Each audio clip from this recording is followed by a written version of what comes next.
What is a concussion? Now, the easiest way to explain this is where there's some sort of blow or impact to the brain, whether it's you falling on the ground and hitting your head, maybe an object hitting you in the head.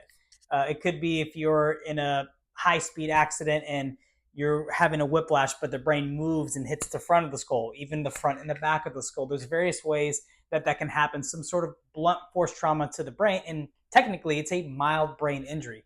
Now, a lot of things that are associated with concussions are related to, one, having amnesia, but also realizing you don't have to be knocked out to have had a concussion. You could be confused, maybe a little bit more disoriented, those initially on when you get the concussion.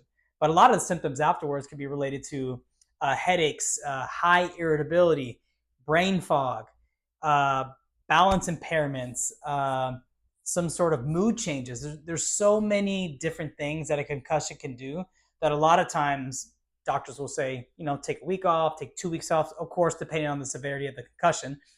But after that, they say you're kind of cleared to do whatever. Now, on one end, as an athlete, to go back to your sport without having done the appropriate physical therapy or vestibular retraining for your brain actually puts you at a disadvantage when you go back to the sport because you're not as coordinated. Your reaction time isn't well, although you may pass a cognitive exam to get back into the sport. Physically, your brain might not be ready to perform at that high level. Therefore, maybe reducing performance, but also increasing the risk of injury. If your protective responses and your brain's not reacting as quick as it should be, it could cause an actual injury on the field that's related to not having the appropriate therapy done for your brain for that.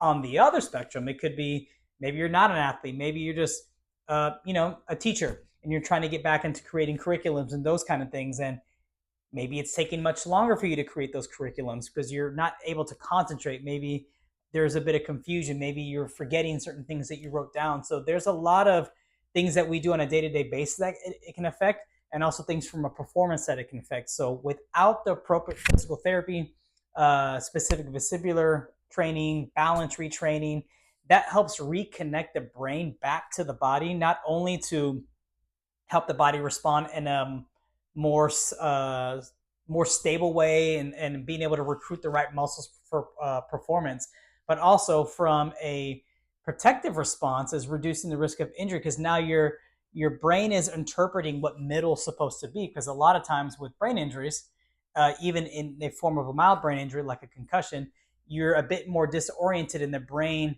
may be more likely to compensate from one side to another. And by doing a lot of visual tracking and inner ear training and those kind of things helps your brain reconnect to where it is in the middle. That way it can reconnect to the rest of the body. So concussions are a little bit more complex than what people think, but this is really to give awareness of if you've had a concussion, it doesn't matter if it's been 1 year, 1 week, 20 years later, you can still have some effects and it's still in need of recovery as a way for your brain to perform at an optimal level.